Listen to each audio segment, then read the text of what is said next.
सिंध जो सूफ़ी रागी सोजल फ़क़ीर लगारी काफ़ी अरसो बीमार रहण बाद नवाब शाह अस्पताल में दम धणी हवाले करे छॾियो। मोरे शहर भरिसां ॻोठ बिजार लगारी में जन्म वठंदड़ सूफ़ी रागी सोजल फ़क़ीर जेके सूफ़ी राग जी दुनिया में राग जो बादशाह ऐं अलबेलो आवाज़ चयो वेंदो आहे।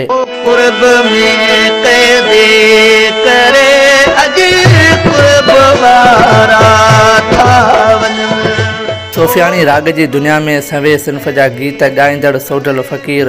नंढपण में सूफ़ियुनि जे संग में वञण बाद राग जी शुरूआति कई ऐं वक़्तु गुज़रंदे गुज़रंदे सोजल फ़क़ीर लगारी ख़ुदि पंहिंजे दौर जो हिकु सुठो सूफ़ी गुलकार बणिजी राग जी दुनिया में पेर पाए राग जी दुनिया में पंहिंजी जाइ वलारे सवे सुर संगीत ॿुधंदड़ माण्हुनि जे दिलनि जे अहसासनि जी तर्जमानी करे वरिती। सोजल फ़क़ीर लगारी मिठड़े आवाज़ ऐं दर्जीले आलाप में जॾहिं महफ़िल में सुरनि वरखा कंदो हो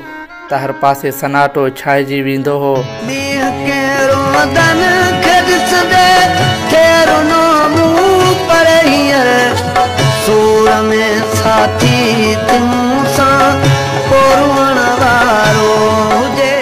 सोजल फ़क़ीर सूफ़ी राग समेत आम शाइरी पिणु निराले अंदाज़ में ॻाए ख़ूब नालो ऐं नाणो कमायो, पर सिंध में राग वैराग जो क़दुरु न हुअण करे ही सिंध जो ख़ूबसूरत राग राॻींदड़ रागी गुर्दा ऐं फिफड़ ख़तमु थी वञण बाद काफ़ी अरसो अॻु बीमारी जे बिस्तरे भेड़ो थी वियो, जे बाद आवाज़ ऐं आलाप आधारियल कमायल नाणो सभु हुन पंहिंजी बीमारी ते ख़र्च करे छॾियो, पर किथां बि खेसि दारू दवा के फ़क़ी फ़र्क़ु कोन ॾिनो, न को सक़ाफ़त खाते सिंध सार लहण जी का ज़हमत कई।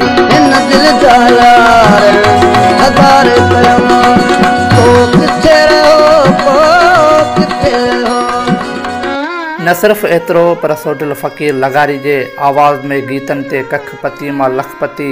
बणिजी पियल लखे रुपया कमाईंदड़ कैसेट कंपनियुनि मालिकनि पिणु सोजल फ़क़ीर लगारी जे बीमार थियण बाद संदसि का बि सार न लधी त आख़िर ताईं का सार न लधी।